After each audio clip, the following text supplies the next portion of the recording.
the Easter experience. Over the next 7 weeks, if one of these sermons really touched your heart, before you run up and shake my hand and say, man, that was a really great sermon, best sermon you ever wrote, I didn't write any of these.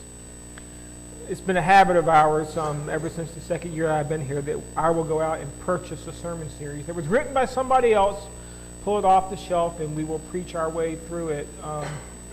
And we do that for various reasons. One, it keeps you from getting bored with what I write. It also helps me learn. It helps me stretch myself because some of these sermons don't fit into my style. This one sort of does. But the entire idea behind it is we want to experience Easter. And I realize I'm stretching some people here because I messed up the schedule. We scooped up the cantata and moved it off of Easter, its normal home, and dropped it on Palm Sunday to make way for this series. We scooped up the Good Friday service and we turned it into a movie that came with this packet that is designed for Good Friday. And we rearranged schedules, and it causes us conflict sometimes. And you know what? I'd love to say I'm sorry, but I'm not.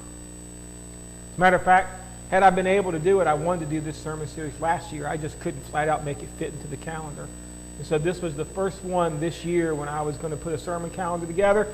This one went first, and all the other things went around it to make sure these 7 weeks were set aside to discuss this Easter experience. Now, how does this fit into our living faith discussion, which is our theme for the year? Well, very nicely. Because guess what? Remember that church back in Ephesus, what their problem was? They had lost their first love. They had lost their love for Jesus. So between this series, the next series that we're going to do wrapped around Mother's Day, which is the day I met Jesus, and the following series, which ironically wraps around Father's Day, where we're going to talk about the father of the bride, we're going to reintroduce you to who Jesus is. And there is no better place to do that than as we lead into Easter. I'd like to start the actual official sermon here by reading some thoughts from the author that wrote this. His name is Kyle Idleman. That's who you can send your thank yous to if you really love this. This is what he writes at the introduction of this particular series. I wonder what Jesus thought when he looked down at his bloody feet nailed to the cross. By then, his vision would have been blurred, not just from the excruciating pain, but from the blood and sweat that he was powerless to wipe away from his eyes. It was the most painful, lonely, and desperate moment of his life, or anyone's life, for that matter. As he hung on the cross for those 6 hours that Friday, what did he see? What did he hear? What did Jesus experience that very first Easter? And the reality of the cross is what he really did see as he looked out from the blood stains and from everything that was going on. You know what he saw? People. He saw people. He saw people that had gathered at the foot of the cross, people that had gathered around the cross, people that were there to observe, people that were there. They were just people. It's funny, we picture the cross as this place where it's like 3 crosses and then just a few soldiers and a smattering of people. No. There would have been people everywhere. This was a big deal. These things were a part of their life. And the funny thing is, these people had gathered, and whether they knew it or not, they were about to answer one of the most important questions that we will ever answer in our life. Here's the question. It's out on the front sign. What will you do with this Jesus? It's a personal question. What will you do with this Jesus? It doesn't matter what I'll do with him. What will you do with this Jesus? And so what we're going to do over the next 7 weeks is we're going to paint ourselves into the crucifixion story. That sounds kind of gruesome. Yeah, it is. We're going to paint ourselves into the story, and we're going to paint ourselves into the people standing at that cross, and we're going to see, where do I identify myself? And having answered that question. And well, the first people that we're going to talk about had a very, shall we say, stern response to Jesus. They dismissed Jesus. Now, what kind of people could be so cruel and what kind of people could be so heartless as to just dismiss Jesus? How about the soldiers? We pick up their story in John chapter 19, verses 23 through 24. This is what it reads. When the soldiers crucified Jesus, they took his clothes, divided them into 4 shares, one for each of them, with the undergarment remaining. This garment was seamless, woven into one piece from top to bottom. Let's not tear it, they said to one another. Let's decide by lot who will get it. This happened that the scripture might be fulfilled that said, they divided my clothes among them and cast lots for my garment. So this is what the soldiers did. Could you imagine that scene? As Jesus is there and he's been nailed to the cross and he begins to look down, and the first people that he probably sees as he looks down are a group of soldiers gathered in a circle. And what are they doing? Ironically, they're playing a game. I mean, they've gotten into a circle, they've divided up all of the other clothes, and there's just one piece left, and well, they're now gambling for it. They're unconcerned about what's happening on the cross. And why should they be? He's just another criminal. He's just another Jewish rebel. So they just dismiss what is going on. Isn't it ironic? The most significant event ever to happen in human history. And these guys had ringside seats, and they are completely oblivious as to what is going on. The Son of God is dying on the cross, and they're playing games. Somehow they completely missed the one thing that ever happened that had the power to change everything. See, they quickly dismissed Jesus on the cross. And again, I look at that and I'm thinking, how could that happen? I mean, come on. Couldn't you see it? I mean, he had been wandering the territory now for 3 years and doing miracles and feeding the hungry and doing all these miraculous things. And how could you just be so callous as to nail him to a cross and then add insult to injury by taking the few earthly possessions the man had and playing a game for them while he bled to death and died? And I asked the question, but I already know the answers. See, there are several things that cause us, notice I didn't say them, that causes us to just dismiss what Jesus did on the cross. Now, I know what you're thinking, well, Barry, I've been a Christian for years, been a member of this church. What do you mean I dismiss Jesus? Pick up your paintbrush and let's start painting ourselves into the picture. Because the first thing that begins to happen is familiarity. They had seen all this before. There's actually a stated law of familiarity. I didn't know this, but the stated law of familiarity is no matter how valuable, given enough time, everything will be taken for granted. Think about that. I don't care how valuable it is. And you can have a Rolls Royce in your garage, but if you have it long enough, it loses value. You know what? That's true. It absolutely does happen. And so that was true for the soldiers when it came to carrying out the crucifixion. See, we miss this because in our society today, the death penalty is kind of rare. As a matter of fact, when it does happen, it's a big deal. It makes headlines. And there are people that come outside the prison and they protest against it, and we light candles, and usually there are all kind of write-ups about it. But not in first century Rome. In his book, The Crucifixion, Martin Heigl, professor of the New Testament at the Turin, reports that during the time of Titus' siege on Jerusalem, up to 500 people a day were whipped, tortured, and crucified outside the walls of Jerusalem in hopes that the gruesome sight would move the ones inside the city to submit. Ponder that. 500 people a day. Do you realize 500? I mean, we usually see Jesus with him and the two people on the cross. That was but one hill. There were multiple hills. As a matter of fact, tradition holds that when Jesus would have been a teenager, there was a Jewish rebellion near the town he lived, and the Roman army crushed that rebellion. And it sure didn't happen again.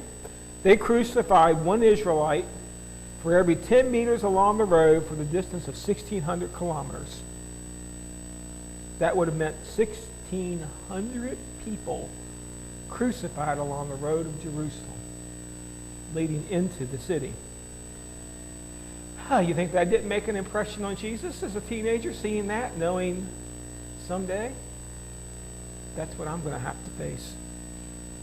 So these soldiers, while we see them as heartless, callous people, they had probably performed so many crucifixions that it was methodical for them. Like the guy that works in the butcher shop. It was nasty business, but it was their job. And well, they had become accustomed to it. Listen to the way Matthew talks about these soldiers in Matthew 27, verses 35 and 36. When they being the Roman soldiers, had crucified him, they divided up his clothes by casting lots, and sitting down, they kept watch over him. You get the impression this was no big deal. It's just another day at the office. These soldiers had become accustomed to it. They had heard all the screams. They had seen all the grimaces. They had heard all the pitiful pleas for mercy over the years. They had already been home so many times and soaked their uniforms to get the bloodstains out of it from where they did this. And you know what? They knew exactly what to expect. In a matter of time, the man's breathing would become more sporadic. His life would ebb away. And then they would go home and eat supper. That's a harsh thought, isn't it? That just sounds wrong. And you know what? For many of us, this story, this Easter story, it has become so very familiar to us. Matter of fact, I'm going to guarantee you that if you are a church rat like me, and that term just means that you kind of grew up in or around the church, I'm not going to read a single scripture to you over the next 6 or 7 weeks that you probably haven't already heard 100 times. See, maybe it was taught to you when you were a little kid and they used flannel boards. Everybody remember flannel boards? You know, and they would have the flannel boards and they put the little cutout characters, and now we've gone from flannel boards to PowerPoint presentations, but ever since there was a kid, you teach this story in church. But the thing is as you begin to talk about it, your familiarity begins to breed indifference. Yep, it's that time of year again. I guess I better start thinking about where I'm going to go shop for my Easter outfit. Okay, we better get that sign-up sheet together to put it out there for Easter breakfast. A few weeks before, remember a couple months before, we better go and start practicing for the Easter cantata. You get this? It's a label that we just put on a product because we've seen it and we've heard it so many times. We just become indifferent to it sometimes, almost numb to it. I remember when I was a young youth leader. As a matter of fact, it was the first trip that I ever got to be a leader. I'd been a teenager, been on mission trips inside the States before, but this was one of the first ones that I was going to do when I was a leader, and we were going to go up to Boston. And man, we put it all together. We had our backyard Bible clubs, and we had all the cool songs, and the puppet team was going to go, and we even had a musical performance that our teenagers had been working on, and we were going to go up to the Boston, Massachusetts area, and we were going to share Jesus. And we were warned, we were told, these kids aren't like what you're thinking. I mean, come on, I've been saying John 3:16 since I was old enough to talk, it feels like. It's just been a long time. I know verses, and I know songs, and I had sat in junior church, and so I knew all these different things. But we were told, but it just doesn't strike you until you get there. And when you get there and you start setting up and you start going out to do the ticketing to get kids to come to these backyard Bible clubs, and you start seeing the kids in their homes, and then they finally show up, and you're there, and forget about what you planned, because these kids have never heard John 3:16 before. We're in America. Are you kidding me? They didn't know the words to Jesus Loves Me. Really? We're in America. Everybody knows that song. Isn't it like required learning when you're like preschool? But you see, it was all new to them. And it was kind of at that moment that I realized what had happened to me. I had been in church for so very long, I had actually become sort of indifferent to the gospel itself, because I'd heard it all before. I could quote it to you one way, and I could debate it with you, and so I'd have heard it all before. And so that begins to happen. And so this is the question that we need to ask ourselves in the church today. Is it possible for those of us who have attended church regularly and become so familiar with the cross that we're absolutely, positively not moved by it anymore? We have one right here on our stage, and it's kind of cool. It's been there longer than I've been here. And as you look at it, it's kind of cool to look at, but what if I took the lights off of it? That might make some people happy, because some people don't like the lights on it, but that's okay. But what if I took the lights on? Would it still be as attractive to you? What if I got in my car and I rode down to the butcher shop and I got a big bucket of blood, and I came back here with a paintbrush and I painted this thing? Would it be attractive to you then? How about a few weeks after that blood-stained cross had been set in this building for a while and it began to stink? Attractive to you then? See, that's the problem, is a lot of times the cross has become nothing more than a decoration in the church for us. And that's what we're here to fix. Because I don't want you just to rely on your familiarity of the story. I truly want you to experience what's happening. Jesus is on the cross, and he's dying. And these men gathered around the cross don't care. Not only because they are familiar with what's going on around them, they don't care because of prejudice. They are turned off by God's people. You know, prejudice can make us do terrible things. You can't pick up a newspaper today. Do they still make newspapers? Okay, online newspapers. You can't read a newspaper today. You can't read an article online. You can't watch television. You can't listen to radio. You can't even have a discussion around the water cooler at work that this idea of race and prejudice doesn't come up. See, because it's not a new thing. I mean, we think we've taken it to new levels, but it's not. And as we gather around the cross, one of the issues that we have, one of the reasons the Roman soldiers couldn't see Jesus is because they couldn't get back by what they saw in God's people. Because the truth is, the Romans hated the Jews. See, we like to think about the idea that when you got assigned to Jerusalem, that was the plumb spot for if you were in the Roman army. That's where you wanted to be. Oh, you understand. They viewed it as the armpit assignment. It's the stinky, disgusting assignment that you get assigned to when you did something wrong. It was like being banished to Siberia. Okay? Jerusalem was not where you wanted to go if you were going to be a Roman soldier. It was where you were assigned if you just weren't a very good soldier. See, you were put there because you weren't valued. Because when the Romans looked at the Jews, they saw them as inferior people.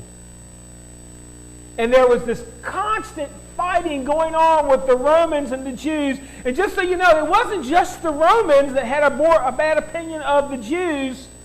The feeling was mutual. To the Jews, they were proud, independent people who didn't like being under Roman oppression.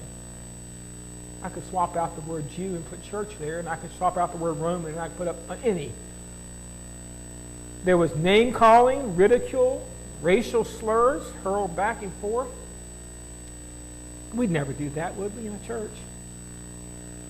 You understand what the value of adding a title or a racial slur or any kind of a slur to a person is? You're trying to devalue them as a person. I can call them something else other than a people, and that gives me the right to not like them. And if it gives me the right to not like them, then I can actually learn to hate them. And then I can begin to devalue them as a person. Well, they had tagged each other with names. And, well, some of the Jewish zealots actually had gone to the point of carrying knives under their cloaks to cut the Roman soldiers when they passed them in the crowds. Some even taken the opportunity to murder a few in the back alleys when they were alone. And so because of all this, the chances are the prejudice toward the Jews, when the Roman soldiers were given the opportunity to sit down and crucify another Jew who claimed to be their king, sign me up. I'll show them. We'll nail him to the cross. See, they were so prejudiced against the people of God, they couldn't see the Savior dying for them. Isn't that sad? Isn't that terrible? Doesn't it just bother you at the pit of your stomach that one of the reasons they couldn't see Jesus was because of the reputation that God's people had amongst the Romans? Does it bother you because of the reputation that they had for the Romans, or sometimes how the world sees the church? People that like to name call, people that get stuck, people that like to divide and conquer, people that like to label, people that like to pick at the little minuscule things. And so they're so turned off by the people sitting in God's house, they don't stand a chance. Do you find yourself in this picture? I did. I can live in this picture. I can be here. And so I read that and I began to ask, whose fault is it? The Roman soldiers or the people of God? Man, that's hard. Everybody's responsible for their own actions. But I wondered if the Jews could have made it easier for them. And folks, maybe that's you. Maybe you dismissed Jesus because, well, you developed a prejudice against those who claim to be followers. Maybe it's so specific that somebody in the church did something and they've left a bad taste in your mouth, and, well, that taste just won't go away, and so now you can't taste the Lord and see that He's good. So I challenge you on two sides today. If you're here today and you're one of God's people, get a better flavor. Seriously. Get a better flavor. Get a better smell. Get something that will be attractive and not repulsive to the world around you. Because you do understand, like that rescue squad this morning going up 250, we are here to seek and save the lost. And if we're driving them away, we can't talk to them. We've got to develop things that will bring them toward us and give us the opportunities. And if you're here today and you're not a follower of Christ, and you're sitting there thinking, yeah, I've been there, that people in the church did this or that, and you just happen to be here, first thing I'd like to say, I'm sorry. I'm sorry somebody misrepresented God to you. I'm sorry that they represented it as a bunch of rules and regulations. I'm sorry. It should have never happened. But just so you know, that is not who Jesus was. And that is not who Jesus is.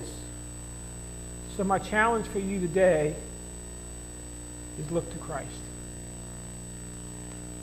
Don't be like the soldiers, and don't let your prejudice toward God's people keep you from embracing God's Son. Don't be so busy thinking that, well, been there, done that you forget He died for you. I want you to remember people like Zacchaeus Maybe you've heard his name before. He was a wealthy tax collector that lived in Jericho who was desperate to see Jesus. The only problem is the people who already knew who Jesus was so busy crowding around him trying to get close to him, they made no path for Zacchaeus. Zacchaeus could have been discouraged and just went home and called it a day and said, maybe next time. But this man was so desperate to see Jesus that he did the unthinkable. He climbed up a tree just to get a better look. And the funny thing is that little act that he did not only allowed him to see Jesus, allowed Jesus to see him. And the first thing you know, they're having dinner together. And the next thing you know, Zacchaeus' life has changed. I'm so happy that story is in Scripture because it teaches us don't always pay attention to the crowd around Jesus. Focus your eyes on who Christ is. Be like Hebrews chapter 12, verse 2. Let us fix our eyes on, not the church, not the people of God, not the decorations, not the wafers, not the baptismal, none of this. Let us fix our eyes on Jesus, the author and perfecter of our faith, who for the joy set before him endured the cross, scorning its shame, and sat down at the right hand of the throne of God. Don't let your prejudice turn you away from the cross. Also, don't let your distractions turn you away from the cross. See, these soldiers missed it because they were busy doing other things. I would never do that, right? I'd never miss a Jesus moment because my mind wasn't where it was supposed to be. Funny thing is, what were these soldiers preoccupied with? Well, instead of giving their attention and focus to Jesus, they were caught up in who would get the garment that had been taken from Jesus. Now, I want you to understand, this was not Jesus' underwear. Okay? What had happened was they had stripped him. We don't usually think about that, but they crucified people naked to demean them. Unless you were of royal birth, you didn't get a loincloth. So unless somebody deemed Jesus a king, he would have been crucified naked. And as they took off all of his clothes, they divided up the pieces that they could, and one person got some shoes, and maybe another person got a robe or whatever, and they got to this one piece, which it was a seamless t-shirt, basically. It went from around here to right around, almost like a nightshirt. And as they began to look at this, they said, this is kind of cool. This is nice. Now, just think about that for a second. We're talking about a carpenter, and we're talking about a man that's not very rich, and we're talking about a man that spent his days traveling, so this probably wasn't smelling all that good, but they looked at it, and they saw it valuable enough to not cut it up and divide the pieces. So they started saying, well, no, let's play a game. Let's cast lots. Let's gamble for it. Let's roll some dice. How about we just draw straws? And they became so fixated with this piece of cloth sewn that they probably could have went down to the market and bought one, but they became so obsessed with that the person that was dying for their sins got 0% of their attention. Tell me you haven't ever been there before. Because I have. I mean, we see the paintings of Jesus dying on the cross, and the soldiers are all looking down, not looking up. You know, this is one of those reasons that Jesus is so often dismissed, is we're distracted by other things around us. During communion, I'm supposed to pray and focus on Christ's death, but there's a good game coming on this afternoon. Oh, I'm just a little bit hungry. I probably should have ate an extra donut before I came upstairs. Oh no, a siren just went by the door. And somebody rattles a gum paper, sneezes, coughs, a noise. And all of a sudden my mind goes from one thing to the next. I come to church and I'm here to worship and focus my attention on God, but man, I've got investments, I've got businesses, I've got hobbies, I got a house at home that desperately needs to be cleaned. It becomes my seamless garment. I begin to focus on the to-dos of my life and the wants of my life, and begin to play a game, trying just to accumulate a little bit more. See, the death of Christ on the cross is absolutely the most important event that you will ever come face to face with in your life. It is not a life-changing moment, it is a life-deciding moment. When you decide to answer that question, who is this Jesus to me, it will change your life no matter how you answer it. If you answer it, just another guy in history, this isn't going to be where you stay. If you answer it, a good teacher, maybe you'll come to listen, but it'll never get personal. You get lots of head knowledge, but no heart knowledge. You answer it, my Lord and my Savior, it will change your life. And if it doesn't, then understand you didn't get the answer you thought you had. Because you have to decide what's important. Love to tell you I wrote this part of the sermon myself, but this is a straight rip-off right here. But I want to read a story to you about how should we decide what's important. A missionary shared this story. He and his family were in China for several years. In their last years, they had been put under house arrest by the Chinese government and were waiting to hear when they could go back to America. They were in prison for sharing the gospel. One day, a Chinese soldier came and knocked on the door and told them they could go back to America, and that he would be back later to pick them up and take them to the airport. But there's always a catch, isn't it? They could only take 200 pounds with them. Think about this for a minute. If this was your family, a wife, a husband, and 2 kids, 200 pounds isn't much stuff. So they decided to try as best as they could what was most important and what really needed to go. Of course, you had 4 people. Well, the wife kind of thought it was the vases and the sewing machine. That was important. The husband thought about his computers and his books. And well, the children thought about their toys and their clothes. And so the argument began. They began going through the things, and they broke out the bathroom scales, and they started weighing it down. Of course, when it weighed too much, somebody had to sacrifice something, and something had to go. Finally, after many hours of arguing and dickering and compromising, they accomplished it. They had 200 pounds on the dot. Nobody was exactly happy with the pile of stuff they had, but they did have 200 pounds of their life, and they were going home. Later that day, the Chinese soldier came and said, "Are you ready to go?" The missionary said, "We are ready." "Did you weigh everything?" "We weighed everything." "Did you weigh the kids?" "The kids?" "Well, yeah, you and your wife are the ones going home. The kids are but a possession." What do you think they did? Everything they had put on the scales no longer mattered.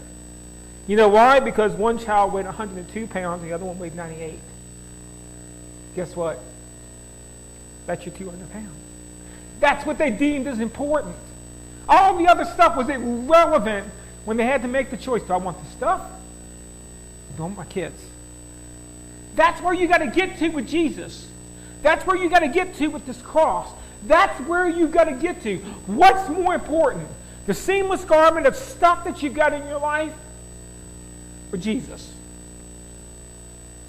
If you had to leave one or the other, which would you take? That's a sobering thought, isn't it? Could I possibly be that person sitting at the foot of the cross, throwing dice? 1 Corinthians chapter 15, verse 3 and 4 says, "What I receive I pass on to you of first importance, that Christ died for our sins according to the Scriptures, that he was buried, and that he was raised on the 3rd day according to the Scriptures." I do not claim to be the smartest man in the universe. As a matter of fact, there's a lot of doctrinal stuff that I think is just a waste. And so if you're waiting for me to pass along some great mystery about Christianity, I'm going to disappoint you. I only got one thing to pass on to you, folks. His name is Jesus. And Paul says it very well there. That's the important thing. Not the building, not the communion table, not the bread, not the wafers, not the water, not the doors, not the parking lot, not your seat. None of that is important if you don't first start with Jesus in the middle of it. The rest of it, just a seamless garment that we dicker over and argue over. So I guess the question we have to ask ourselves, have you dismissed him? Has your Christianity become just commonplace? When you approach Easter, is it just another label that you put on things because it's a holiday? Have you done your Easter shopping yet? Have you got your Easter clothes yet? Are you ready for Easter? Should it be something I have to get ready for? Or is it just something that's supposed to be part of my life? Did Jesus come to create a holiday or a life experience? And which one did you make it?